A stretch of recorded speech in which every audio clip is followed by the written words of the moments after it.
एक समय की बात है। एक छोटे से गांव में एक साधु बाबा रहते थे। लोग उन्हें आदर से धर्माचार्य कहते थे। धर्माचार्य की कहानियां और उपदेश हमेशा लोगों के जीवन में एक नया मार्गदर्शन लाते थे। गांव में एक गरीब किसान, नाम उसका रामू था, जो जीवन की कठिनाइयों से जूझ रहा था। रामू की मेहनत और ईमानदारी सभी को प्रभावित करती थी, लेकिन उसकी आर्थिक स्थिति हमेशा कठिनाइयों से भरी रहती थी। गांव में एक अमीर व्यापारी, जिनका नाम हरिदास था, एक दिन गांव में आया। व्यापारी बहुत ही समृद्ध और प्रसिद्ध था, लेकिन उसकी प्रसिद्धि कंजूस और स्वार्थी होने के कारण भी थी। वह हमेशा अपने धन को बढ़ाने के उपाय खोजता रहता था और गरीबों की समस्याओं से उसे कोई फर्क नहीं पड़ता था। एक दिन व्यापारी ने घोषणा की कि वह एक प्रतियोगिता आयोजित करेगा, जिसमें गांव के सबसे मेहनती और ईमानदार व्यक्ति को एक बड़ा पुरस्कार मिलेगा।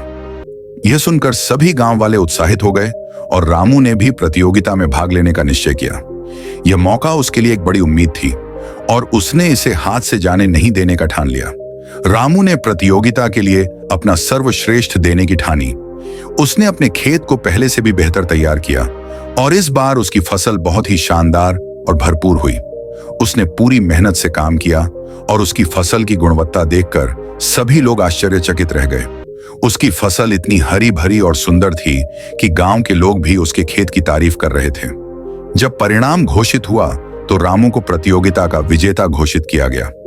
व्यापारी ने उसे एक बड़ी पुरस्कार राशि दी और रामू को विश्वास हो गया कि उसकी मेहनत का फल अब उसे मिल रहा है। लेकिन व्यापारी का पुरस्कार देने का तरीका बहुत ही अजीब था। उसने रामू को एक बड़े बर्तन में सिक्के दिए, लेकिन बर्तन को बहुत ही भारी बना दिया था ताकि रामू उसे ले जाने में कठिनाई महसूस करे। रामू ने बर्तन को अपने घर तक लाने की पूरी कोशिश की, लेकिन उसकी पीठ में दर्द हो रहा था और वह थक गया था। गांव वालों ने देखा और उन्होंने मदद करने की कोशिश की, लेकिन व्यापारी ने सभी को मना कर दिया और कहा कि यह सिर्फ रामू की मेहनत का फल है और उसे खुद ही इसका सामना करना होगा। रामू ने अपनी पूरी ताकत लगाकर बर्तन को घर तक पहुंचाया, लेकिन उसकी हालत बहुत ही खराब हो गई। उसकी पीठ दर्द कर रही थी और वह थकावट से चूर था, लेकिन उसने हिम्मत नहीं हारी और सोचा कि यह भी उसकी मेहनत का हिस्सा है। उसने बर्तन को अपने घर में रखा और सो गया। रात भर रामू को नींद नहीं आई। उसे व्यापारी के व्यवहार और पुरस्कार के बारे में सोचते हुए नींद नहीं आ रही थी। सुबह होते ही उसने बर्तन खोला और देखा कि सिक्कों की मात्रा बहुत ज्यादा थी, लेकिन बर्तन का भार उसे बहुत अधिक अनुभव हो रहा था। उसने महसूस किया कि पुरस्कार प्राप्त करने का अनुभव उतना सुखद नहीं था जितना उसने सोचा था। रामू ने अपने जीवन में इस घटना से एक महत्वपूर्ण शिक्षा ली। उसने सोचा कि सच्ची सफलता केवल बाहरी पुरस्कारों में नहीं है, बल्कि आंतरिक संतोष और मेहनत की सच्चाई में है। उसने समझा कि केवल बाहरी दिखावे से सफलता नहीं मिलती, बल्कि उसके पीछे की सच्चाई और मेहनत ही महत्वपूर्ण होती है। वह दिन बीतते गए और रामू ने अपने जीवन को एक नई दिशा देने का निर्णय लिया।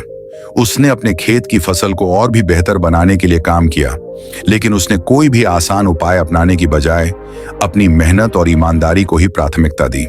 उसकी मेहनत और ईमानदारी ने उसे आत्मसंतोष और खुशी दी, जो किसी बाहरी पुरस्कार से कहीं अधिक मूल्यवान था। वहीं व्यापारी की हालत भी समय के साथ बदलने लगी। उसकी कंजूस और स्वार्थी प्रवृत्ति ने उसे अकेला और दुखी बना दिया। उसके पास बहुत धन था, लेकिन वह सच्ची खुशी और संतोष को कभी नहीं पा सका। उसकी जीवन शैली और व्यवहार के कारण वह हमेशा चिंता और असंतोष से ग्रसित रहा। धर्माचार्य ने इस कहानी को सुनाते हुए कहा, यह कहानी हमें यह सिखाती है कि हर व्यक्ति को अपने कर्मों का फल मिलता है। यदि हम मेहनत और ईमानदारी से काम करते हैं तो हमें उसका अच्छा परिणाम मिलता है, लेकिन केवल बाहरी दिखावे से नहीं, बल्कि अंदर से सच्चे कर्म करने से ही वास्तविक सफलता मिलती है। कर्मों का फल समय पर ही मिलता है। कभी कभी हमें लग सकता है कि हमारे प्रयास और मेहनत का कोई मोल नहीं है, लेकिन सच यह है कि हर कर्म का फल निश्चित होता है। अगर हम ईमानदारी से काम करें और अपने कर्मों की सच्चाई को समझें, तो जीवन में हमें सच्ची खुशी और सफलता मिलेगी। रामू ने धर्माचार्य की बातें समझी और अपने जीवन में एक नई शुरुआत की। उसने अपने कर्मों की सच्चाई को समझा और मेहनत और ईमानदारी को अपने जीवन का हिस्सा बनाया। उसकी मेहनत और सच्चाई ने उसे जीवन की वास्तविक खुशी और संतोष प्रदान किया। सभी ने धर्माचार्य की शिक्षा को अपनाया और अपने जीवन को सही दिशा में ले जाने का प्रयास किया। उन्होंने सीखा कि जीवन में सच्ची सफलता और संतोष केवल कर्मों की सच्चाई और ईमानदारी में है। बाहरी पुरस्कार और धन केवल अस्थायी सुख प्रदान करते हैं, लेकिन सच्ची खुशी और संतोष हमारे आंतरिक कर्मों और ईमानदारी में छिपे होते हैं। हमने इस वीडियो में देखा कि कैसे सच्चे कर्म और ईमानदारी हमें जीवन में सच्ची सफलता और खुशी दिला सकते हैं। रामू की कहानी और विजय की पहल ने हमें सिखाया कि मेहनत और नेक नियति का फल हमेशा अच्छा होता है।